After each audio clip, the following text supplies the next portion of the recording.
E também eu quero dizer aos irmãos que alguns irmãos vão ouvir, né, de fato, uma mensagem assim, duas vezes, porque eu preguei 2 ou 3 mensagens aqui na igreja no domingo de manhã, e algumas pessoas têm pedido, né, para eu pregar a mensagem que eu preguei no domingo de manhã, no domingo à noite, e eu preguei, eu lembro muito de duas, né, que foi as mais recentes, as últimas, né, eu preguei sobre Sisaque, né, e algumas pessoas pedem para eu voltar nessa mensagem, e a última eu preguei sobre Salomão no ato das 2 mulheres, né, adúlteras, uma matou o filho e quis tomar o filho da outra, e aí, pastor, prega essa mensagem no domingo à noite, e na realidade desde que eu preguei essa mensagem no segundo domingo que as pessoas falaram isso para mim, eu já pensava que eu pregava essa mensagem hoje aqui,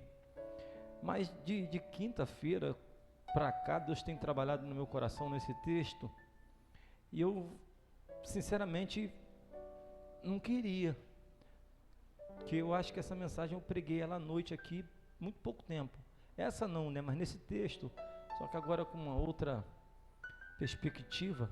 E aí abra aí, por favor, Evangelho de Jesus, segundo o relato de João, é o capítulo de número 4.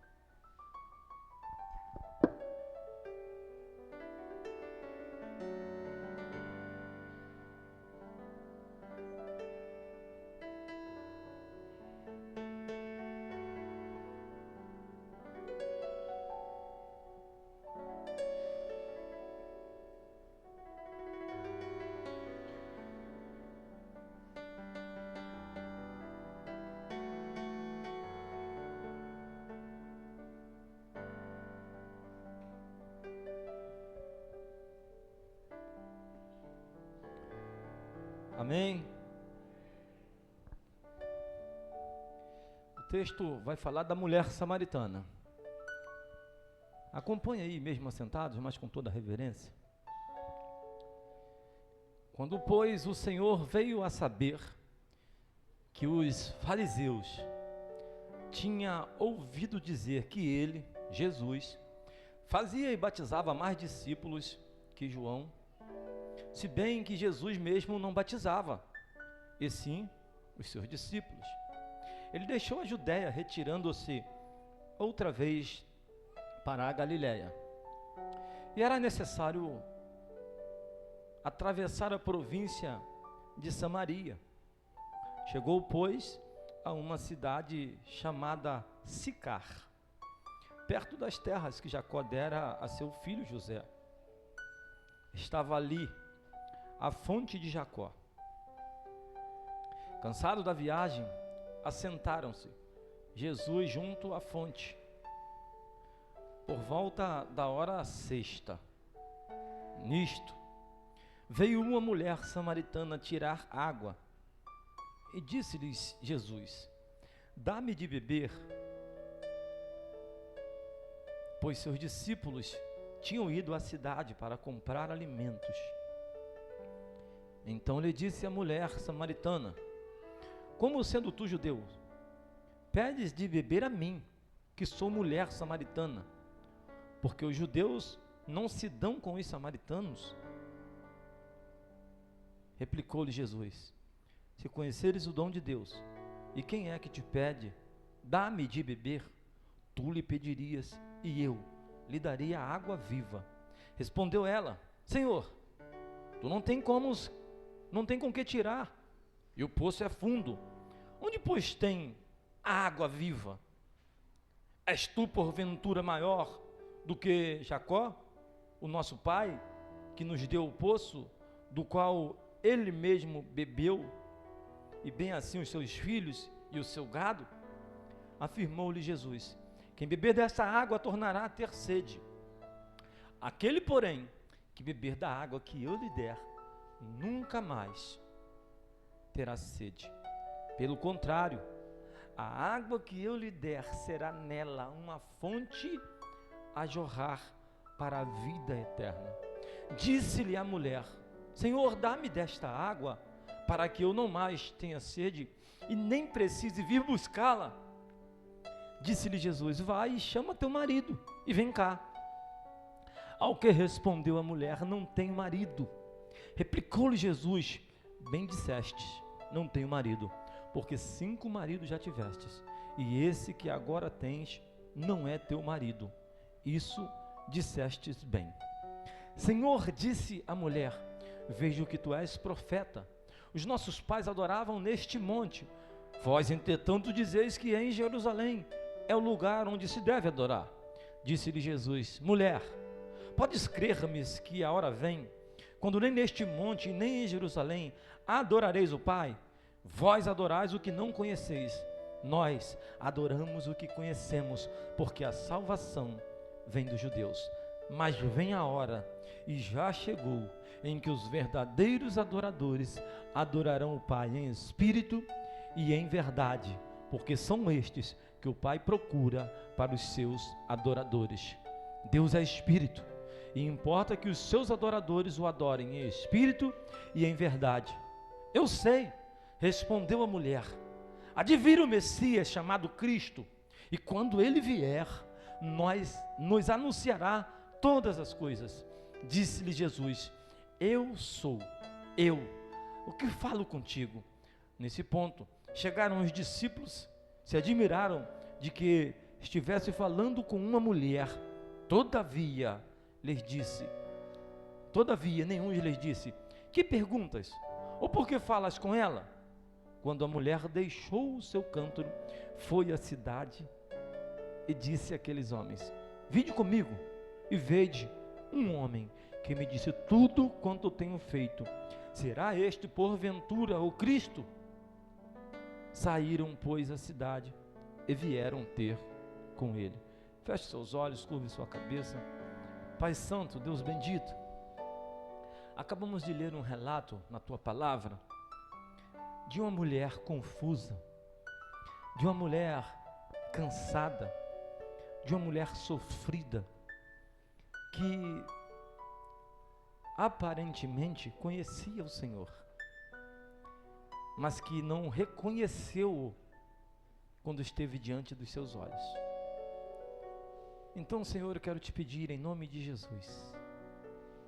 Eu não sei quantos entraram aqui nesse santuário nessa noite que aparentemente conhecem o Senhor, mas são incapazes de o reconhecê-lo quando o Senhor está diante deles.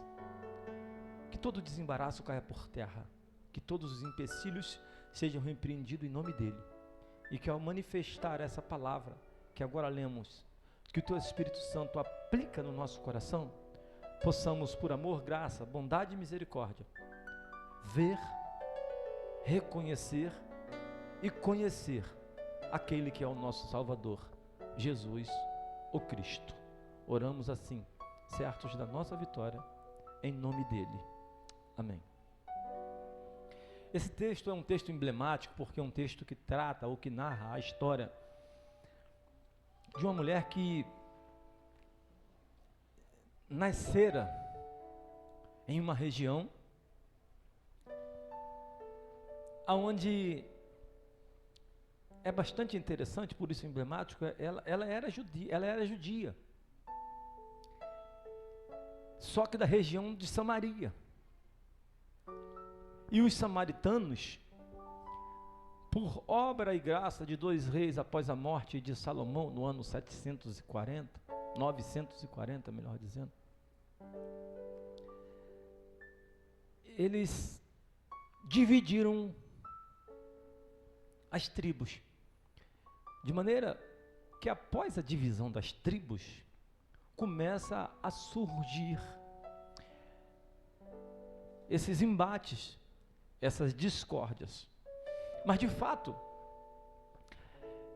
essa força, ou essa guerra, ou essa discórdia, ou essa divergência entre os judeus e os samaritanos, ela ganha mais força ainda no ano de 722, a saber, quando Ciro vai dominar, vai derrotar Nabucodonosor, leva contigo cativo alguns, mas deixa outros por amor e graça. Só que esses que ficaram, os remanescentes, eles vão se relacionar com o estrangeiro, de maneira que eles vão quebrar um mandamento, eles vão casar e dar-se em casamento com pessoas de outra nacionalidade. A miscigenação começa, então, de fato, a partir do ano 722. Mas deixa eu perguntar uma coisa para você. Aqui eu não sei, né? Mas se você nasceu no Brasil e os seus pais são de outro país, você de fato nasceu no Brasil, você é brasileiro. Mas você tem dupla nacionalidade. Por quê? Porque os seus pais pertencem ou pertenciam a outra pátria. Logo, os samaritanos continuaram sendo judeus. O problema vai surgir, por quê? Porque o local da adoração, isso é muito sério, foi filipendiado. Não existia mais o templo. Nabucodonosor devastou, destruiu todo o templo, levou todo o ouro, toda a riqueza, acabou com tudo. O que restou? Lembranças de um passado. E era apegados a essa lembrança do passado que a maior divergência acontece. Qual, pastor? Os samaritanos dizem de fato que é no Monte Gerizim que se deve adorar ao Senhor. Já os judeus raízes, dizem não é no Monte Gerizim. É no monte aonde o Abraão sacrificou o Isaac, ou melhor, levou o Isaac para ser sacrificado, e aonde foi construído o templo, é lá o local, o verdadeiro lugar onde se deve adorar. E essa guerra durou, ou melhor, dura até os dias de hoje, não com a mesma intensidade, mas ainda existe essa batalha travada. Qual é o lugar? É por isso que quando a gente vê algumas fotos de Israel, a gente vê lá uma sinagoga com a cúpula dourada, e aí aquela sinagoga não tem nada a ver com o templo. Mas por que a sinagoga está lá? Porque são judeus que acreditam que Jerusalém é o lugar verdadeiro, ou local da verdadeira adoração. Ponto. É essa a discussão, é essa briga, esse embate que acontece entre os judeus e os samaritanos. Só que eles não levam em conta que eles são irmãos, sim, filhos do mesmo pai, que estão divergindo por causa de uma opinião de aonde é, ou qual é o lugar. E aí Jesus se apresenta a essa mulher. Algumas coisas me chamam a atenção porque é Oriente Médio, calor castigante, sol rebenta, meu irmão. E sabe que horas essa mulher foi pegar água, apanhar água? Na hora sexta, ou seja, meio-dia. Se existir um horário que o sol está mais quente do que meio-dia, eu não sei. Mas normalmente, Robinho, meio-dia é o horário do sol a pino. É o horário que o sol... Essa mulher foi apanhar água meio-dia. Parece que é normal, mas não é. Só parece. E aí, eu fiz essa pergunta, eu falei, como é que alguém sai de casa, debaixo de um sol daquele, todo enrolado, todo coberto, só os olhos de fora, para que a umidade do corpo não evapore, para apanhar água? Ela ia fazer comida? Não ia. Talvez ela poderia até lavar louça, mas também não ia, porque não lavava-se a louça com água. A louça era lavada com areia. Devia ser troço fora do normal, irmã Joana Dark, Silva de Souza. Passar areia num prato gorduroso assim, e eu tenho assim, eu falo isso, vai estar gravando, né? Mas eu tenho um negócio quando eu vejo uma louça, a pia cheia de louça. Se dinheiro multiplicasse igual louça suja, hein? Tinha pobre não, tinha. Eu estou falando isso que eu tenho as manhas para lavar louça. Eu tenho as manhas. Minha irmã está aí. Lá em casa a gente lavava a louça e depois a mãe vinha dar um pente fino. Aquilo me deixava com uma raiva. Começava a jogar panela para um lado, e era muita panela, né? Casa com muita. Aí, sabe, aquela panela tinha que ficar areada, né? Pô, ficava com os braços cansados. E como a gente, assim, era um dos maiores, então era complicado, que os maiores era o que tinha que fazer, né? Então ela não foi pegar água para lavar louça. Não foi. E aí eu pensei, por que essa mulher saiu de casa então, meio-dia? O que leva essa mulher a andar uma distância aproximadamente de 10 quilômetros? O poço, meu irmão, não é do quintal de casa. Tinha que sair de casa. Tinha que andar no mínimo aí 1 hora e meia para chegar nesse local. Esse poço foi herança de Jacó, grande servo, terceiro patriarca da linhagem de Abraão. Deixado nessa cidade de Sicar, para que os filhos pudessem ser descedentados, o gado, e todos aqueles que passassem pudessem ser abençoados por um poço que Jacó cavou, e que agora, quase 4.000 anos depois, ainda tem gente bebendo dessa água.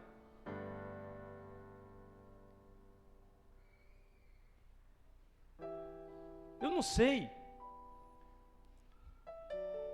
mas tem coisas que, às vezes, ou situações que nos levam para determinados locais, que a gente pensa que é obra do acaso, que é por acaso, que não tem nada a ver, mas de repente a gente está perdendo a oportunidade de nesses locais manifestar a graça, a bondade e o amor de Deus. Às vezes é Deus nos levando para que a gente chegue em determinado lugar, chegue em determinadas situações, passe por determinados problemas, para que nesse lugar, nesses problemas, nós sejamos ali a boca dele. Então essa mulher chega nesse poço e ela se depara com um quadro, um judeuzão raiz, assentado no poço. E de repente esse judeu vai falar com ela, que era totalmente proibido, mas ele vai quebrar o primeiro protocolo, e ele vai falar com uma mulher, e essa mulher ainda é samaritana. Aí ele diz a ela, dá-me de beber. Aí ela retruca, e o texto de fato não traz qual foi o tom da palavra dessa mulher, mas ela falou de uma forma brava. Ela está brigando, ela quer briga, ela é samaritana. E ela diz, como podes tu, que é homem judeu, pedir de beber a mim que sou mulher samaritana? Aí ele quebra o ímpeto da mulher e diz, mulher, se tu soubesse quem te pedes água, tu me pediria água e eu te daria água da vida. Acaso tu é maior do que o nosso pai Jacó?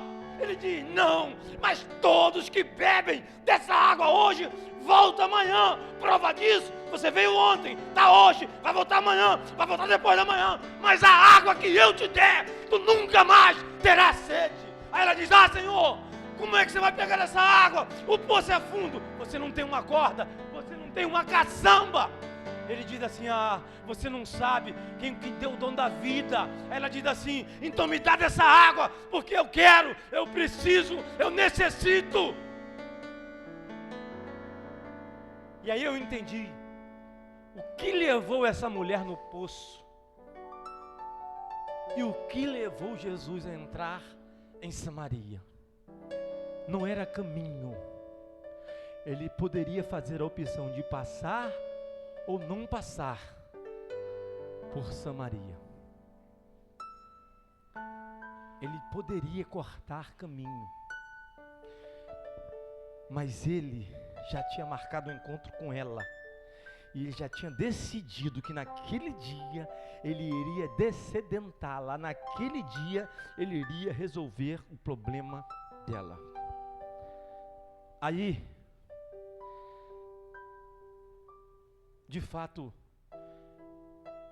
eu me deparei com algo no texto. Porque Jesus, ele ele chega a essa mulher, ou ele se apresenta a essa mulher sozinho.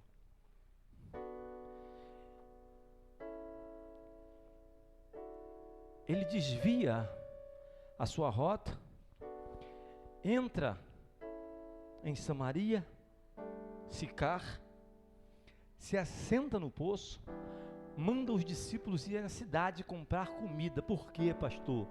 Porque ele queria estar a sós, um tete a tete. Tem horas na nossa vida que o que Jesus quer é estar sozinho, cara a cara, eu e você, ou melhor, ele e você, ou eu e ele. Tem horas na nossa vida que parece que as coisas estão fugindo do nosso controle, parece que o mar está revolto, o vento está soprando o contrário, é só ele querendo se manifestar. O problema é que às vezes nessas oportunidades que ele nos dá, a gente não consegue reconhecer quem está diante dos nossos olhos. Prova disso é que ela diz assim: olha, Senhor, eu sei, há de vir o Messias, ou seja, há de vir o Cristo, o ungido, e ele se manifestará a nós. Ele diz: não, sou eu que falo contigo. Quantas vezes na nossa vida nós não conseguimos entender e compreender a voz do Senhor falando no nosso coração? Quantas situações, quantas oportunidades Ele nos deu e a gente desperdiçou, porque não conseguimos reconhecer a sua voz e não conhecemos o seu agir na nossa vida. Aí essa mulher vai seguir, ele vai seguir com essa mulher e vai dizer assim: mulher, cadê o teu marido? Traz lá. Aí ela disse assim: eu não tenho marido. Aí ele diz: bem disseste, você teve 5, agora o que você tem, o 6º, também não é. Então Jesus entrou em Samaria, foi para Sicar, para resolver um problema dessa mulher. O problema dela era carência emocional.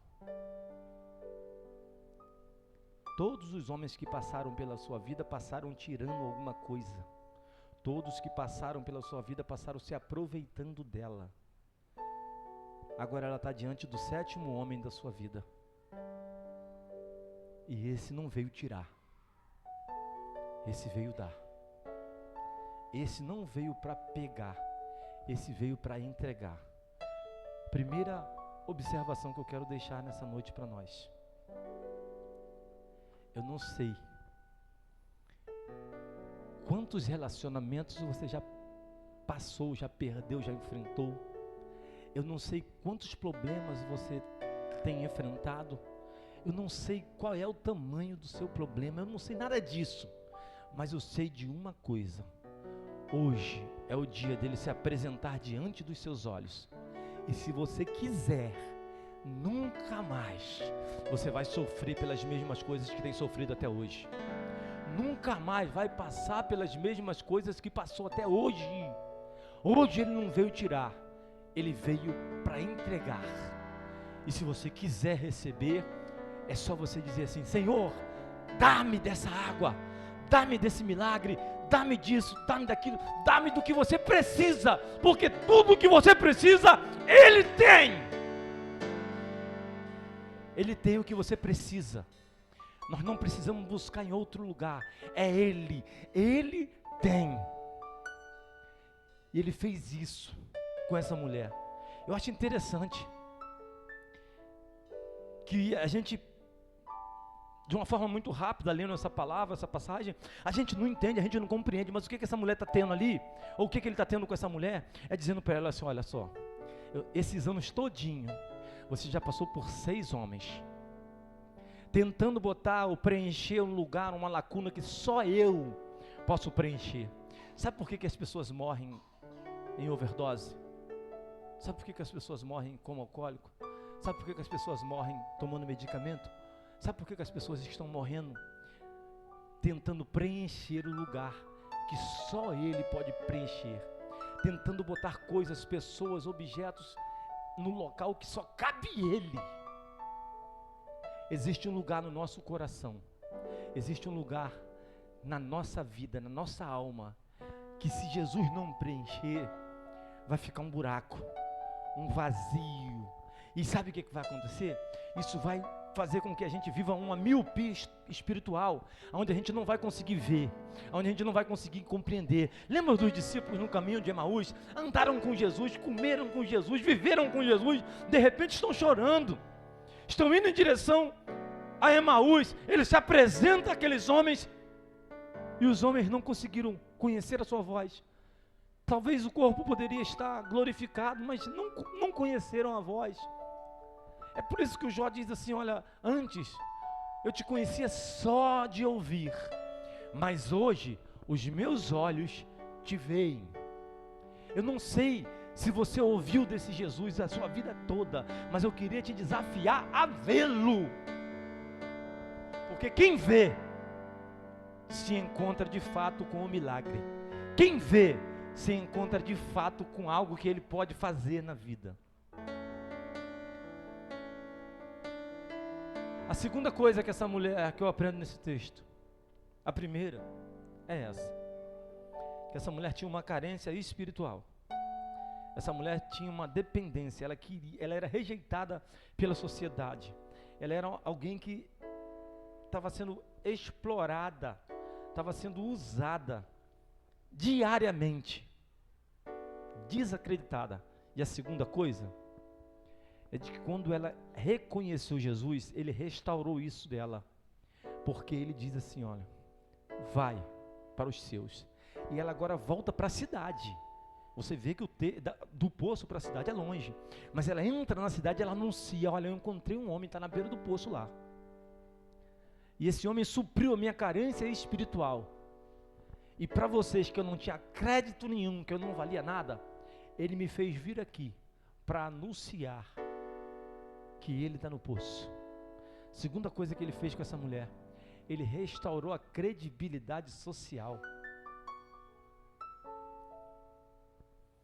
Esses dias bateu um rapaz lá em casa, semana passada, semana retrasada. Aí ele me disse, eu tô precisando de um dinheiro para eu descer, para arrumar um trabalho. Tem um tempinho já, falei esses dias, mas tem um tempinho, já tem uns 2 meses. E ele falei assim, na realidade não bateu, ele mandou uma mensagem para mim. Eu falei assim, rapaz, tá passando o jogo do Flamengo, e depois que acabar o jogo você vem aqui em casa. E o jogo ia acabar, já era umas 11 e pouco da noite. Mas na realidade eu não queria que ele viesse na hora lá em casa, não era por causa do jogo, é porque está tão desacreditado, descredibilizado, que eu fui procurar informações com alguns amigos. E aí rapidinho eu mandei mensagem para alguns amigos, está sabendo se está acontecendo alguma coisa? Como é que está? Está firme ainda? Caiu de novo? Como é que ele está? Tá meio barro, meio tijolo, meio fogo, meio fumaça? E aí não estou sabendo de nada, não estou sabendo de nada não. Procurei lá umas 2, 3 informações, e aí falei, bom, vou ajudá-lo. Mas a minha vontade era de não ajudar, porque a droga, o álcool, a vida promíscua descredibilizou aquele rapaz, aquele homem. E aí ele bateu lá em casa, eu arrumei o dinheiro para ele. E aí eu falei assim, amanhã eu vou falar com o presbítero, que é o dirigente da congregação onde ele está frequentando, para mim saber se ele foi para o culto, como é que ele está. Aí no outro dia eu mandei mensagem, presbítero, como é que está, tudo bem, papai? E o irmão fulano? Ah, está aqui. Falei, então tá beleza, está na paz. Ah, o que aconteceu, alguma coisa? Não, está na benção, fica em paz. Por quê? Porque a credibilidade dele foi desfeita. Ele não consegue mais falar nada que as pessoas acreditem. Mas Jesus, quando entra, Jesus entra para restaurar.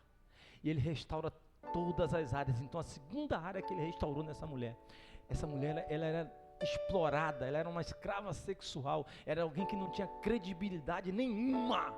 Mas ele vai lá e diz para ela assim, agora você vai lá na cidade e fala de mim, fala do meu amor, fala da minha graça, fala da minha bondade. E essa mulher então tem a sua vida de fato totalmente reestabilizada, reestruturada. E isso tudo acontece com ele dizendo para a mulher assim, Deus está procurando alguém. Deus levantou reis, Deus levantou sacerdotes, Deus levantou profetas, mas adoradores, Ele não levantou nenhum. Ele está à procura. Diz o texto, Ele falou para essa mulher: olha, vem a hora, e já chegou, em que os verdadeiros adoradores adorarão o Pai, em espírito e em verdade. Para concluir, duas coisas. A primeira, a nossa adoração, ela não está restrita, ela não está presa em quatro paredes. O texto começa exatamente com, o texto conta exatamente esse embate. É no Monte Gerizim ou é em Jerusalém? Se for em Gerizim, eu e você perdemos o nosso tempo aqui. Se for em Jerusalém, eu e você perdemos o nosso tempo aqui. Aí Jesus está dizendo: olha, não é nem lá e nem cá, é onde o seu coração se encontrar com o Pai e a sua adoração for verdadeira, ali Ele manifestará a sua glória. Deus estava procurando, porque nessa noite Ele já encontrou os adoradores, estão aqui.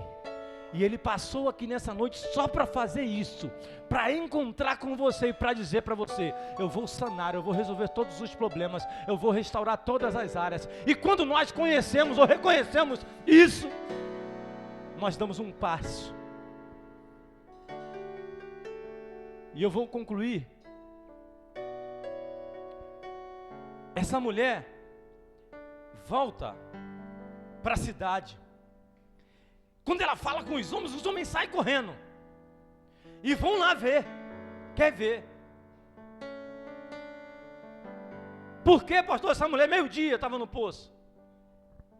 Porque 40 anos mais na frente, Jesus Cristo vai mandar Filipe, ou melhor, o Espírito vai mandar Filipe a Samaria. Atos dos Apóstolos, capítulo 8, versículo 14. Entra Filipe em Samaria e é bem recebido. Sabe por quê? Porque um dia Deus olhou para uma mulher sem nome. E eu glorifico a Deus todas as vezes que eu encontro na Bíblia personagens sem nome. Sabe por quê? Porque hoje, quando eu leio que Ele falou com essa mulher samaritana, pode ser comigo, pode ser contigo, pode ser com qualquer um de nós. Então eu quero terminar ou concluir essa palavra nessa noite dizendo para você o seguinte: essa mulher bebia de uma água que não foi ela quem cavou o poço. Ela não cavou, mas ela usufruía dessa água. Eu quero dizer para você nessa noite, talvez você não está querendo cavar poço, porque você pensa assim: eu já estou perto de morrer, eu estou perto de me mudar, eu prefiro comprar, não quero cavar porque vai dar trabalho. Mas eu queria te desafiar a fazer algo que transcenda além da sua vida, a fazer algo que mesmo que depois que você morra, Jacó está 4.000 anos, 3.500 anos de morto, e ela disse assim: tu é maior do que Jacó, nosso pai? Porque ela estava bebendo de uma água que ela não tinha cavado. Pastor, eu não posso fazer nada pelos outros, sabe por quê? Porque ninguém fez nada por mim. Eu queria te desafiar a quebrar essa palavra. Se não fizeram por você, seja você um facilitador. Não fizeram ponte nenhuma para você passar, construa ponte para aqueles que venham depois de você, possa passar também. Às vezes a gente perde oportunidade. Então nós vamos construir pontes para que o nosso caminho transcenda, abençoe, vá além daquilo que nós podemos ir. E essa palavra de preparar algo que vá além da onde nós chegamos, é saber de que no futuro alguém pode beber do poço que você cavou. Tem muita gente morrendo de sede lá fora, e somos nós, eu e você. Ué, pastor, nós vamos dar água para esse povo? Não, nós vamos levar a corda. A caçamba é Ele, cheia. E uma vez que a gente beber dessa água, vai jorrar. É obrigatoriedade jorrar, fluir de nós, para abençoar outros. Essa mulher nem sabia disso, mas ela entrou na rota de colisão. uma mulher sem nome, que quando Filipe entrou em Samaria, eles poderiam até não lembrar do nome dessa mulher, mas eles lembraram do nome que essa mulher falou: Jesus. Jesus falou comigo no poço. Jesus falou comigo no poço. Quando Filipe entra para anunciar Jesus, todo mundo já tinha ouvido falar de Jesus. Tem pessoas precisando ouvir falar de Jesus por causa de nós. Os verdadeiros adoradores adoram o Pai em espírito e em verdade, mas a vida deles emana a bondade, a graça e a misericórdia do nosso Pai. E prova disso é de que quando nós emanamos bondade, graça e misericórdia, as pessoas querem se achegar, querem buscar. Ué, aonde é, mãe? Aonde é, pai? Onde é? Está onde? Está ali. Vem comigo. E eu louvo a Deus, eu glorifico a Deus, porque um dia a Rita ouviu falar desse Jesus, e a Rita tinha sede. Eu quero então convidar o presbítero Alain a conduzir a Rita até aqui o altar. Aleluias.